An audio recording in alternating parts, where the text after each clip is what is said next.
Seja mais um inscrito no canal. E não se esqueça de deixar o seu curtir e like no vídeo. Os comandos são grupo de elite das Forças Armadas atuais e dos últimos 2000 anos. Inventos da Antiguidade está pesquisando como as forças especiais da Antiguidade operavam em todos os terrenos, das vastidões geladas do Ártico aos desertos da África. Que equipamento militar secreto permitiu que o exército sueco lutasse contra os invasores russos na neve profunda? Quais táticas usadas pelos soldados americanos no Iraque eram similares às inventadas pelos comandos egípcios 2000 anos antes? Como o estribo criou uma revolução comparável apenas à causada pelo tanque moderno? E por que os conquistadores enviaram uma unidade de elite em uma missão de vida ou morte nas profundezas de um vulcão ativo? A história heróica dos comandos em inventos da Antiguidade.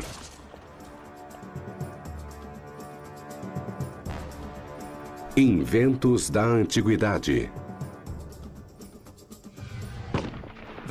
O comando é um guerreiro de elite, que luta em pequenas unidades, muitas vezes atrás das linhas inimigas e que depende do poder de fogo e da velocidade para se mover pelo território inimigo.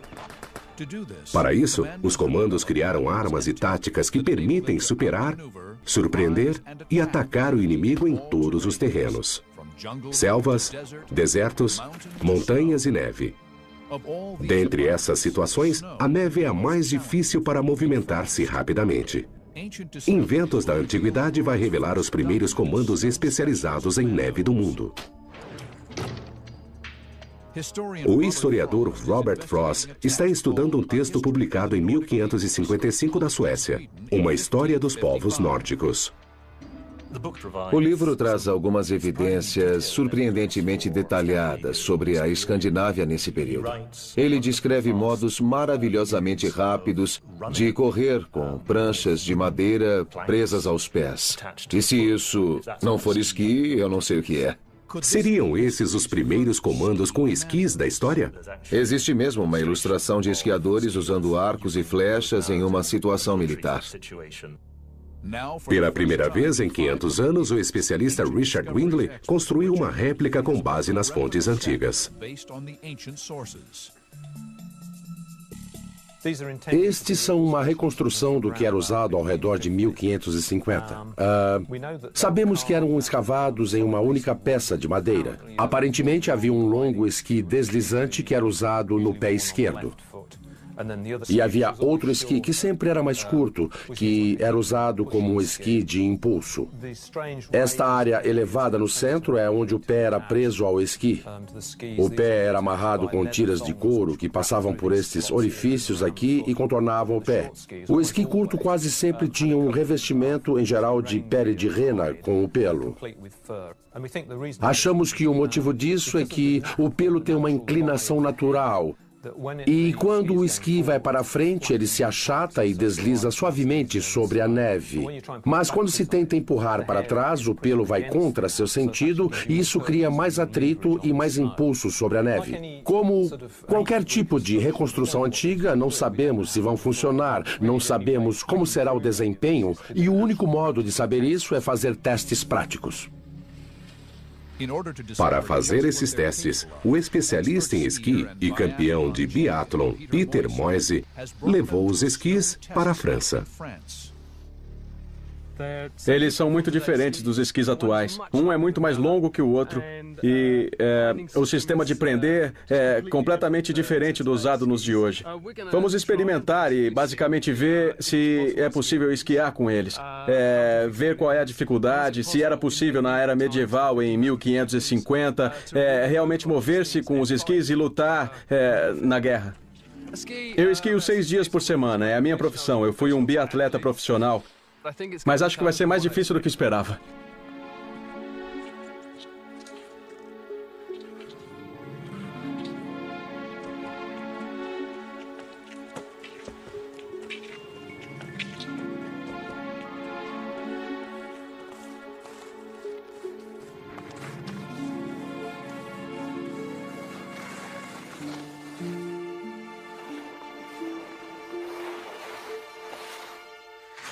Tá ficando cada vez melhor. É bom.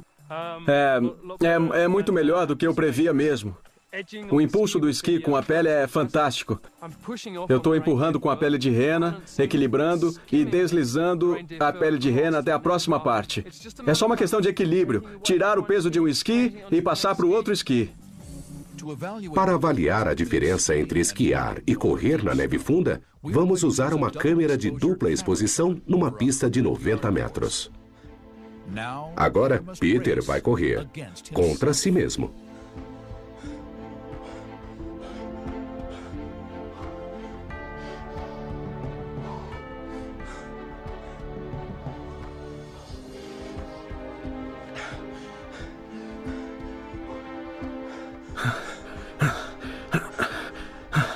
Nossa, dá pra ver que os esquis flutuam pela neve.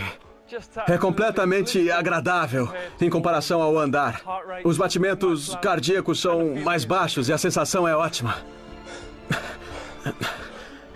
Eu adoro correr, mas não seria páreo se estivesse competindo com homens em esquis.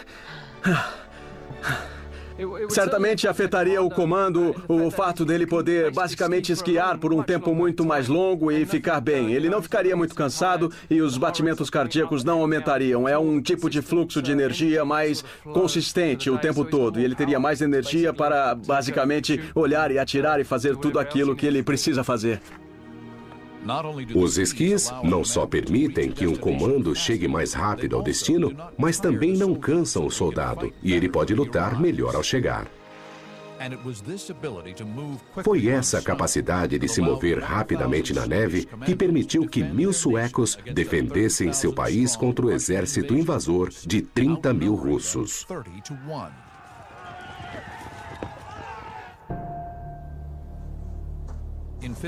Em 1537, o czar Ivan IV, conhecido como Ivan o Terrível, subiu ao trono da Rússia. Um líder brilhante ou um maníaco sanguinário? Provavelmente ambos. Certamente uma figura muito importante não só na história russa, mas na história do leste europeu. Ambicioso e cruel, ele queria expandir o território russo às custas dos vizinhos. Acima de tudo, Ivan tinha uma ideia muito clara do lugar da Rússia no mundo e um desejo ardente de ampliar o poderio russo. Em 1555, Ivan lançou uma grande invasão sobre o território conhecido como Istmo de Carélia, que pertencia ao Reino da Suécia. Quando os russos avançaram sobre a Carélia sueca, eles tinham uma força bem significativa. Vários milhares de homens. Era certamente muito maior do que as forças suecas locais. Mas os russos logo tiveram problemas. Uma forte nevasca tornou intransponível um terreno desconhecido. Lutando contra a densa floresta e a neve funda, muitos se separaram de seus companheiros. Subitamente, eles começaram a ser atingidos por atiradores ocultos. Os relatos descrevem como os suecos apareciam do nada e se moviam rapidamente pela neve, atirando flechas e separando a vanguarda russa do exército principal. Quando os russos tentavam escapar, os atacantes pareciam se mover com velocidade sobre-humana. Os historiadores atribuem a vitória à capacidade dos suecos para se moverem mais rápido com os esquis. Se a neve tivesse caído há pouco e fosse profunda, teria sido muito difícil. Especialmente se fosse uma força de cavalaria, porque os cavalos afundam na neve e não podem andar depressa. Mas a capacidade de se mover rápido é só metade da história. O comando também precisa ser capaz de lutar. Até mesmo ficar parado nos esquis exige força, equilíbrio e concentração. Será que isso afetará a capacidade de Peter para atirar flechas com precisão? Já consegui andar em descida, no plano, em subida, sobre neve funda, em terreno como este, e o teste final vai ser se eu consigo atirar com arco e flecha. Peter verá se pode esquiar, parar e atirar em 2 alvos em menos de 60 segundos. Essa técnica de atirar e manobrar é a mesma usada pelos comandos modernos.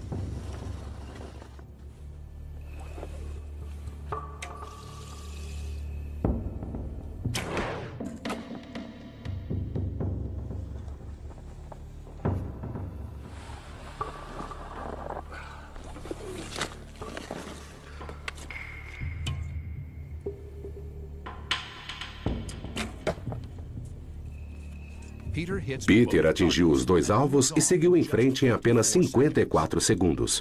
Mesmo parando para atirar, ele ainda foi mais rápido do que se estivesse a pé. Não havia como os russos terem nenhuma chance contra os suecos, com este equipamento fantástico que eles tinham. Na época, eles conseguiam manobrar, ser rápidos e também podiam atingir os alvos.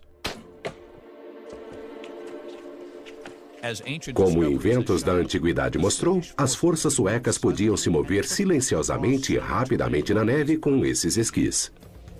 Enquanto seus alvos se arrastavam na neve, eles podiam se mover rápido, atirar, parar e continuar. Na verdade, eles bloquearam a vanguarda russa e a destruíram. O exército russo não teve chance. Emboscados pelos comandos suecos, 900 russos morreram e milhares abandonaram as armas na fuga. Considerando as forças envolvidas, foi uma grande vitória, e foram as tropas com esquis que venceram. Os comandos suecos com esquis salvaram o país de uma grande invasão. Mas 500 anos antes, outro equipamento militar inovador teve um efeito ainda maior no equilíbrio do poder entre exércitos em luta. Seu impacto reverberou durante os 1000 anos seguintes. O dispositivo nos parece comum, mas demorou milênios antes de ser inventado e transformar a arte da luta de uma hora para outra.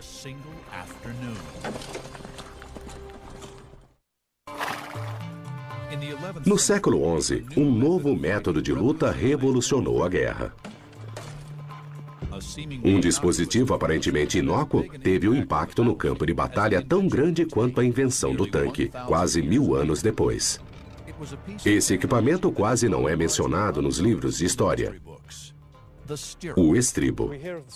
Ouvimos sobre o estribo relativamente tarde na história da domesticação do cavalo e, como tantas boas invenções, ele surgiu primeiro na China nos séculos V e VI depois de Cristo. E se espalhou para o oeste, provavelmente pelo Império Bizantino, o Império Romano do Oriente, e depois foi introduzido no Ocidente no século VIII. Embora os cavalos fossem usados em lutas há séculos, foi o estribo que transformou homem e cavalo em uma unidade de batalha armada. Como esse pequeno equipamento mudou o curso da história? Em outubro de 1066, o duque francês Guilherme, que depois foi chamado de Guilherme o Conquistador, invadiu a Inglaterra. Sua campanha começou na Batalha de Hastings.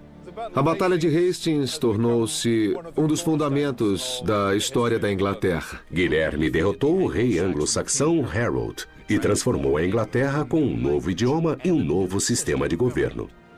Guilherme o Conquistador era um homem admirável. Era um homem perfeito para coordenar pessoas. Ele era um grande líder de guerra. As tropas do rei Harold eram experientes, bem equipadas e numerosas. Por que perderam?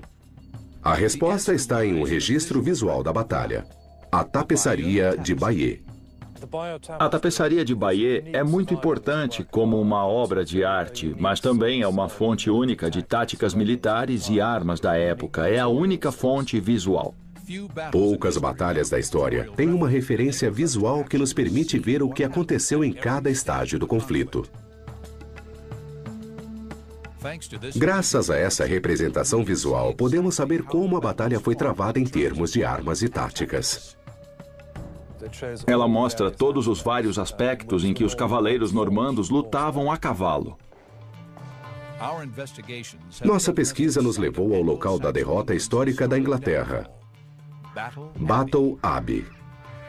Este aqui é o local exato em que um dos grandes dramas da história aconteceu. Foi aqui que o exército inglês do rei Harold entrou em formação em 14 de outubro de 1066, depois de andar 380 quilômetros desde Yorkshire para enfrentar o exército invasor do duque Guilherme. Um exército diferente de tudo que Harold e suas tropas haviam enfrentado. Entre as inovações revolucionárias do exército de Guilherme estava um dispositivo simples: o estribo. Existem registros de selas, arreios e esporas usados por tribos etruscas na Itália mais de 2000 anos atrás. É surpreendente que o estribo só fosse inventado séculos depois. O estribo é um estabilizador e ele possibilita que você lute melhor porque ele forma uma plataforma em que apoiar o seu peso e tudo isso é impossível sem um estribo, porque você tem que se concentrar muito só em ficar no cavalo. Na Batalha de Hastings, a cavalaria normanda usou esse novo dispositivo. Até essa época, as batalhas sempre eram travadas a pé.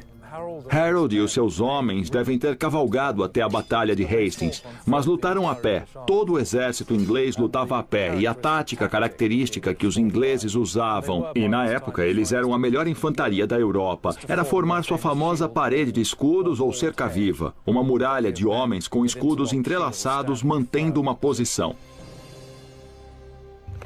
Os normandos perceberam que o estribo permitiria que lutassem montados. Hastings é uma batalha fascinante porque, de um lado, temos um exército invasor de cavaleiros armados, com muitos arqueiros, e do outro lado temos quase apenas infantaria armada com escudos, espadas e machados. Pela primeira vez, os métodos de luta tradicionais da Europa medieval enfrentaram a nova tecnologia e a tática dos normandos. Por que essa nova tecnologia possibilitou que Guilherme derrotasse o rei Harold da Inglaterra? Fomos a Warwickshire, na Inglaterra, para encontrar os especialistas Cor Woodey Martinez e Paul Ellis Smith. Eles vão investigar como este pequeno dispositivo criou uma nova tática de guerra: a carga da cavalaria de choque. Apenas uma minoria de cavaleiros são vistos na tapeçaria de Bayeux usando uma técnica inteiramente revolucionária, que é a técnica de lutar com uma lança apoiada. Essa tática só foi possível graças a invenções como o estribo. A técnica era segurar a lança sob o braço em uma posição apoiada e usar o corpo do cavaleiro, a lança e também o cavalo como um único projétil. À primeira vista, parece que o estribo permite que o cavaleiro se incline na sela e atinja alvos que estariam fora de alcance. Na verdade, o estribo permite que o cavaleiro fique firme na sela durante a luta. Inclinar-se o deixaria mais instável. Antes disso, o cavaleiro só podia atingir de leve com a lança. Um impulso mais forte o faria cair do cavalo.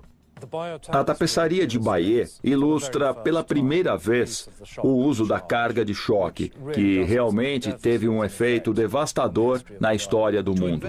Para investigar o efeito dessa nova técnica, nós criamos uma arena de teste com um medidor de impacto fixado a uma silhueta, o alvo tradicional usado para a prática pelos cavaleiros medievais. Com esse aparelho, poderemos quantificar a força da cavalaria de choque normanda e compará-la com a efetividade das lanças usadas anteriormente nas batalhas. Estamos tentando pegar a tecnologia moderna e levá-la de volta à era medieval. O que temos aqui é um alvo e vamos cavalgar até ele e atingi-lo com uma lança o mais forte possível. E este aparelho aqui mede o impacto em quilos. Se eu virá-lo assim, dá para ver a placa de metal que pusemos aqui. Temos duas armas aqui, uma lança de 3 metros, bem pesada, que precisa ser presa sob o braço, e também temos o dardo, usado como lança. Vamos medir o impacto dessas duas armas e ver qual é a diferença entre elas.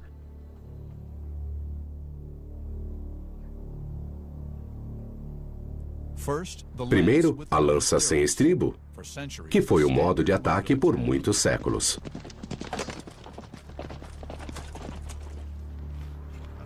Deixa eu ver isso. Isso pareceu muito fraco. Foi quase nada, 31,7. É como uma flecha atirada. Faz sentido. Não houve quase força, não houve nenhum impacto. O golpe da lança sem usar estribo teria causado algum dano, mas o impacto sobre a batalha seria mínimo. Qual a diferença do estribo e da lança apoiada sobre a força do impacto? Será que essa combinação foi mesmo uma inovação revolucionária, como dizem os historiadores? Qual o impacto da lança apoiada em comparação com a lança comum?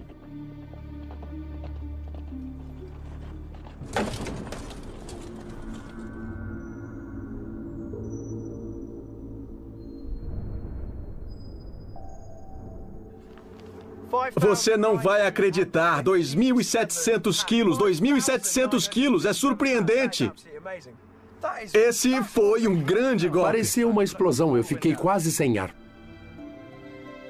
Essa força equivale a ser atingido por um carro a 110 km por hora. O estribo transformou cavaleiro, cavalo e lança em uma unidade armada móvel que pode derrubar qualquer inimigo em seu caminho.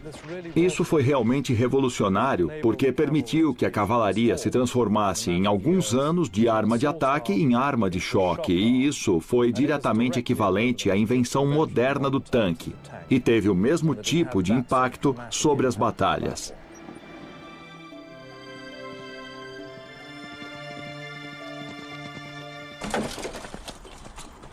A Batalha de Hastings é o primeiro registro de uma carga de cavalaria de choque usada em batalha. Isso marcou o início de uma revolução nas táticas. Incentivados pela vitória em Hastings, os normandos usaram a mesma tática nas cruzadas. Para entender bem a revolução que ocorreu, só é preciso ler as descrições da historiadora bizantina Anna Comini. Ela diz que a cavalaria normanda tinha a rapidez de um raio e dispersava o inimigo. E ela também diz, em uma frase memorável, que a cavalaria francesa era irresistível. Ela poderia abrir caminho nas muralhas da Babilônia, e foi exatamente isso que aconteceu durante a Primeira Cruzada. A invenção do estribo e sua combinação com a lança apoiada e a armadura pesada foi um ponto de virada nas táticas militares. Suas implicações reverberaram até os dias de hoje. Talvez o melhor exemplo dos comandos modernos sejam os paraquedistas, que são lançados atrás das linhas de combate e ficam cercados pelos inimigos. O equivalente antigo era a luta durante um cerco.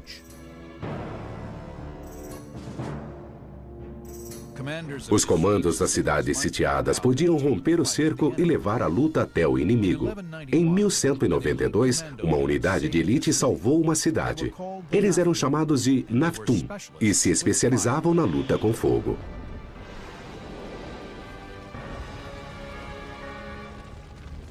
Durante a Terceira Cruzada, em 1190, os invasores cristãos sitiaram a cidade de Acre. Acre era extremamente importante porque era o principal porto na costa palestina. Esse era o melhor porto, e quem o controlasse poderia enviar suprimentos para exércitos no continente ou impedir que exércitos no continente recebessem suprimentos por mar. Era uma posição estratégica. Os cristãos cercaram Acre e instalaram máquinas de ataque.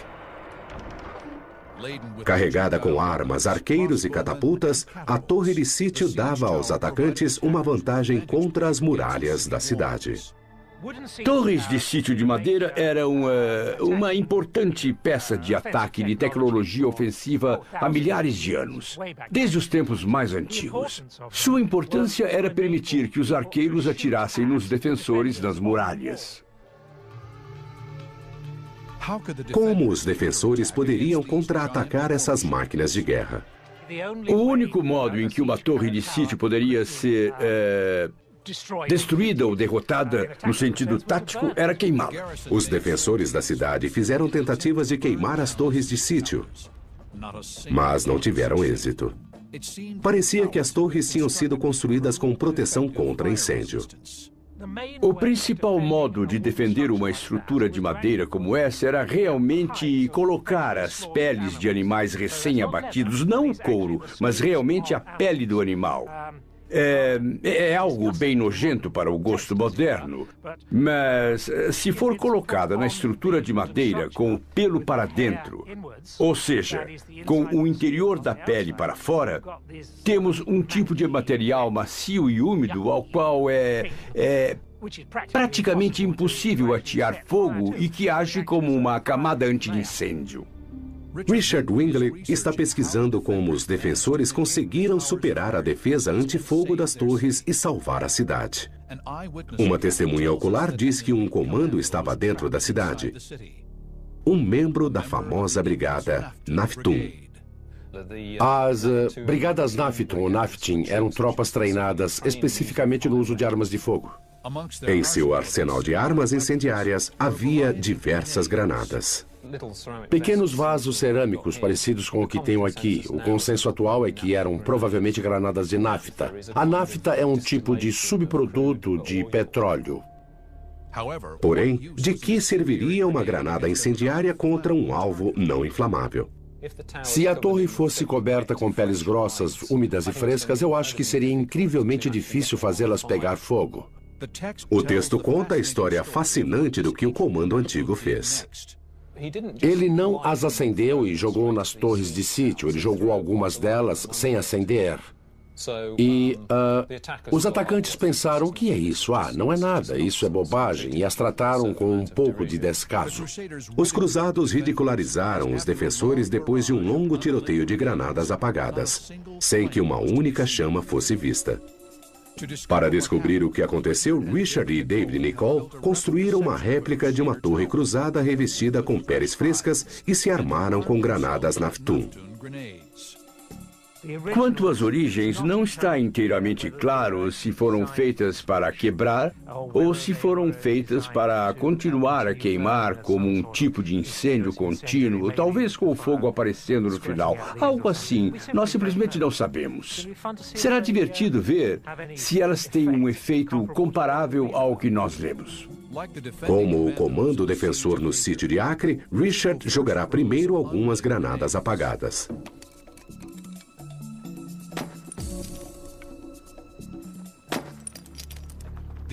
A nafta inflamável das granadas apagadas encharca a torre e quando uma granada acesa a atinge... Ótimo. Deu certo. Como o texto descreve, a torre de sítio incendiou-se completamente.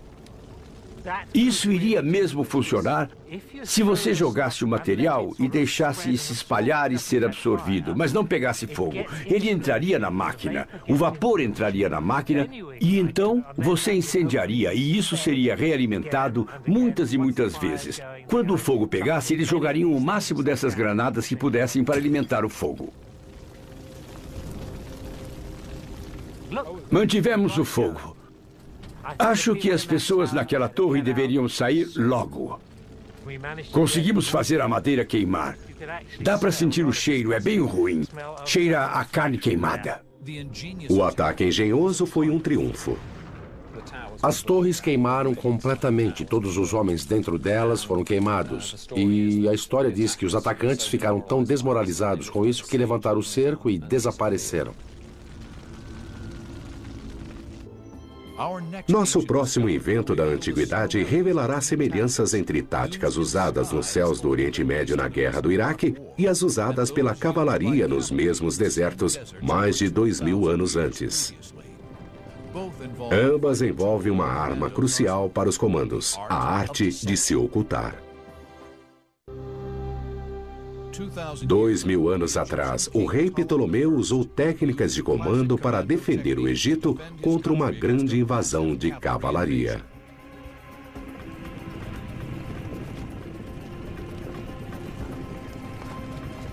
Aqui estou no meio da batalha. Estou rodeado por cavaleiros árabes. São apenas 10 deles, mas dá para imaginar que se fosse uma batalha real do mundo antigo, haveria centenas ou milhares. E para um homem a pé, isto é, acreditem em mim, uma ideia assustadora. E eu estaria literalmente colocando a vida em risco, como acho que estou neste momento. O historiador Meitral está no Egito investigando uma manobra de cavalaria que usou uma tática importante para os comandos até os dias de hoje: a ilusão militar. Durante a invasão do Iraque, as forças americanas enviaram jatos chamariz em bombardeio simulado sobre o deserto. Os iraques atacaram com mísseis antiaéreos, gastando munição e denunciando sua posição. Mas os comandos antigos também eram mestres no engodo. Alexandre o Grande morreu em 323 a.C. Seus generais lutaram pelo império. Ptolomeu assumiu o trono do Egito, mas outro general, Pérdicas, invadiu o Egito. Egito. Ele tinha 9.000 soldados de infantaria experientes que lutaram com Alexandre durante anos e, acima de tudo, ele tinha cavalaria. Pérdiccas tinha muito mais soldados do que Ptolomeu. Eles eram os soldados mais experientes do mundo antigo e combateram com Alexandre na Grécia e na Índia. Ptolomeu teve de achar um meio de bloquear esse exército que era o dobro do seu e era muito organizado, hábil e bem equipado. Só a visão desse exército em movimento devia ser um espetáculo aterrador. Pode ter sido a visão desse exército formidável que lhe deu uma ideia.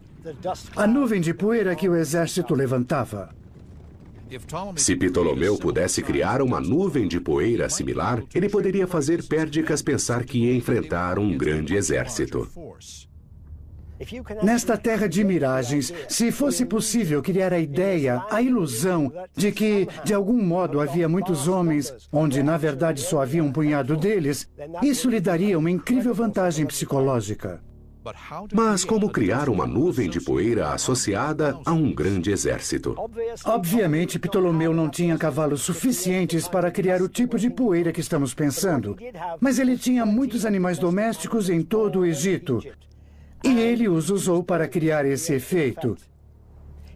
Ele prendeu galhos às suas caudas e os fez andar pelo deserto, criando nuvens e nuvens de poeira para fazer parecer a quem olhasse que havia um grande exército indo na direção de Pérdiccas. Mai quer descobrir se isso é possível. Primeiro, veremos quanta poeira é criada por um grupo de cavalos. E depois, veremos se um grupo de animais domésticos pode levantar uma nuvem do mesmo tamanho. Na coluna atrás de mim, podemos ver 10 magníficos cavalos árabes e seus cavaleiros. E eles vêm em nossa direção como muitos mais teriam feito na Batalha de Polúcia. A poeira levantada por 10 cavalos é claramente visível no deserto. Quanto mais rápido cavalgarem, mais poeira, mais terror e mais ruído.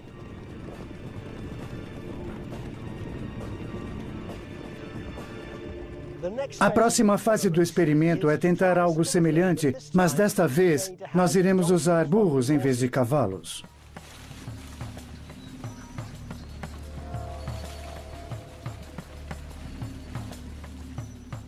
Bom, eu não sei quem eles são, não sei o que eles são. Tudo que vejo é poeira, e muita poeira. Eu sei que de fato há apenas 10 burros ali, e veja toda a poeira que é levantada. Nós só temos 10 burros ali, mas obviamente Ptolomeu tinha muito mais que isso. Imagine o efeito que a poeira teria se tivéssemos 20 vezes mais burros. Ptolomeu poderia fazer isso e muito, muito mais em um grau incrível. Temos de nos colocar no lugar do exército de Pérdiccas. Eles não saberiam que, de fato, isso era simplesmente um antigo truque de ilusão. Mai descobriu que, com o uso de galhos, 10 burros produzem muito mais poeira que 10 cavalos, criando a ilusão de uma grande força de ataque. Os experimentos que fizemos hoje provaram conclusivamente que Ptolomeu realizou um estratagema muito, muito inteligente mesmo. Teve tudo a ver com pensar de modo prático, teve tudo a ver com enganar o inimigo se não pode vencê-lo. E foi isso exatamente que Ptolomeu fez. A guerra terminou antes de começar. Milhares de soldados foram salvos da morte. Pérdiccas fracassou e pagou o preço. A invasão havia terminado. Os exércitos não perdoam generais que perdem. E seus próprios homens se rebelaram e o esfaquearam até a morte. O sonho de ser o próximo Alexandre acabou. Ptolomeu tornou-se o primeiro rei egípcio e seu legado existe até hoje. Foi provavelmente muito bom que Ptolomeu ficou no Egito e manteve a posse do país, porque ele acabou fundando a última dinastia do Egito. E sem isso, o país teria sido dividido entre os generais em conflito e não teria durado por mais de 300 anos. Graças a Ptolomeu, o Egito dominou nossa imaginação até os dias de hoje. Mai descobriu a verdade por trás de uma das derrotas mais importantes da história. Obtida não pela força, mas pela inteligência e pelo engodo. Nosso último invento da antiguidade revela a história de uma das mais corajosas operações de comando de todos os tempos. Não contra um inimigo humano, mas contra uma força da natureza. Por toda a história, os homens viajaram até os confins da Terra em busca de riquezas e glória. Mas raramente se viu tanta bravura ao enfrentar as profundezas ardentes. Inventos da antiguidade revelam o que impeliu um grupo de comandos a se aventurar onde ninguém ousaria, na cratera de um vulcão ativo.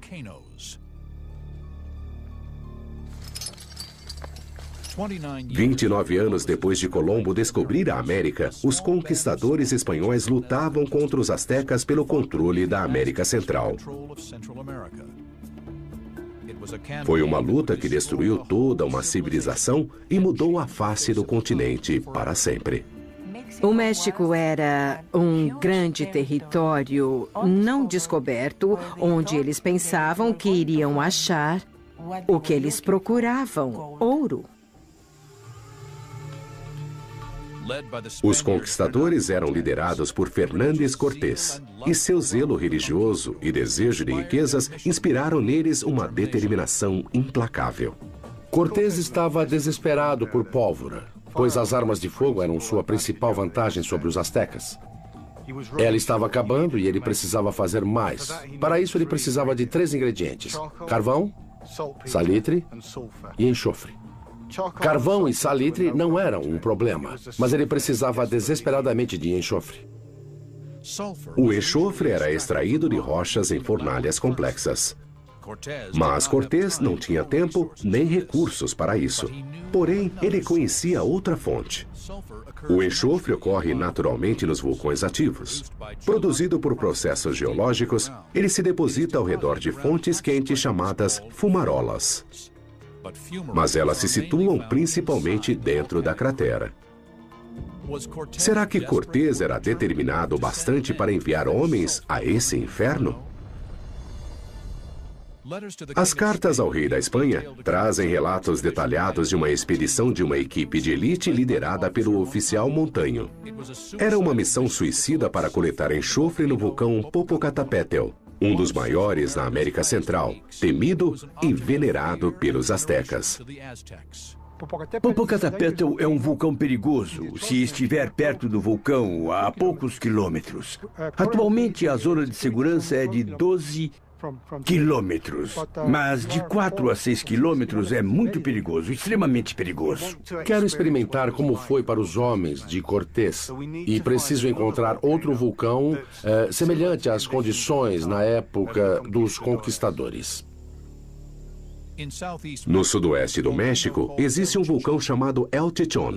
O tamanho e a profundidade da cratera são similares ao Popocatépetl, na época da missão de Montaño. Estamos para atravessar esse misto de selva, arbustos e rios e subir aquelas montanhas ali até a cratera do vulcão. Só temos de levar o kit necessário para um documentário de TV. Os conquistadores precisavam de armas, armaduras, equipamento e fazer um enorme esforço só para buscar enxofre suficiente para fazer pólvora e manter o domínio de Cortés sobre o país. Os homens de Montaño fizeram um esforço extremo para subir um dos picos mais altos da América Central, a uma altitude de quase 6.000 metros. Eles andaram 2 dias por um terreno inóspito, mas nada podia prepará-los para o que veriam no topo. Conseguimos montar um acampamento base na borda da cratera. É fácil imaginar como deve ter sido para Montaño e seus homens naquela aventura muito desesperada. O plano para amanhã é realmente descer na cratera e tentar coletar algum enxofre como Montaño fez 500 anos atrás.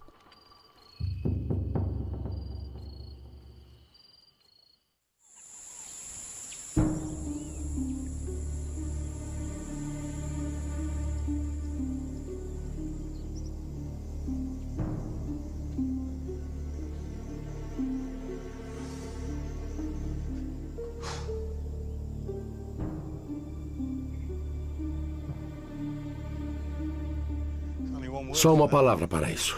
Maravilhoso.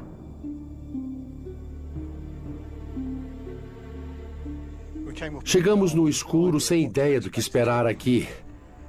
Isto é maravilhoso, realmente valeu a pena.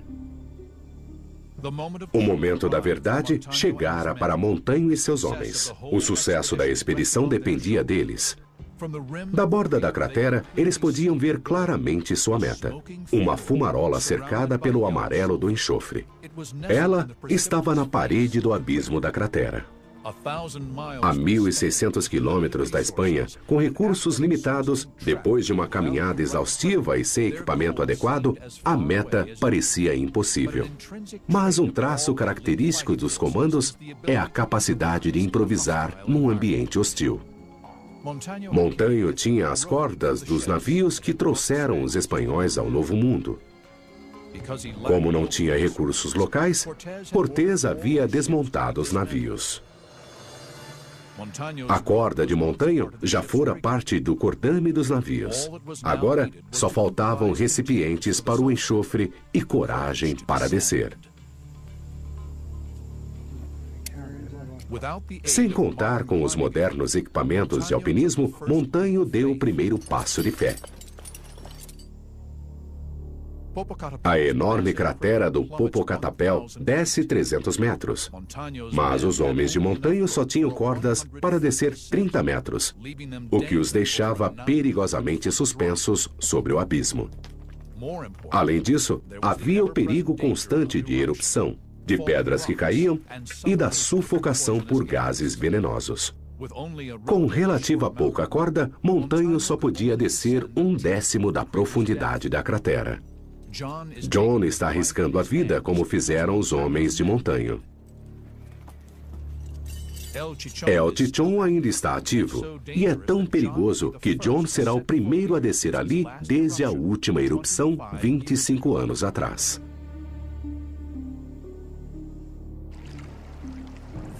As fumarolas dentro da cratera expelem gases quentes e água fervendo. Muitos dos gases aqui podem matar, mas eles também produzem o enxofre, que fora tão necessário para Montanho. Os comandos de Montanho começaram a trabalhar depressa e coletaram surpreendentes 130 quilos de enxofre. Isso é o bastante para fazer 1.200 quilos de pólvora. Uma grande quantidade. Isso foi o bastante para cada um dos atiradores de Cortés, que tinha 80 homens com mosquetes, e cada um deles teria pólvora suficiente para 350 tiros. Foi a pólvora necessária para garantir o domínio do México e para completar sua conquista. Armados e com a garantia da vantagem tecnológica, nada podia impedir os homens de Cortés. Em poucos anos, a população azteca foi destruída e um grande império foi vencido. Embora eu não tenha muito respeito pelos conquistadores e pelo que fizeram no México, não há como não ter nada além de total admiração e respeito por Montanho e sua equipe. A missão heróica de Montanho para descer em um vulcão ativo transformou-se em lenda. Ela foi um ponto importante na conquista do México, que hoje é um dos países de fala espanhola mais populosos do mundo. A missão de Montanho em busca de enxofre mudou a face de um continente. Os comandos da antiguidade enfrentavam a morte nas condições mais difíceis para qualquer soldado.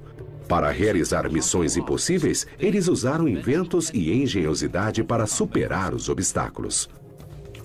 Dos esquiadores no Ártico aos guerreiros no deserto do Egito, as armas e as táticas dos comandos da antiguidade ainda são usadas pelos soldados modernos para lutar e vencer.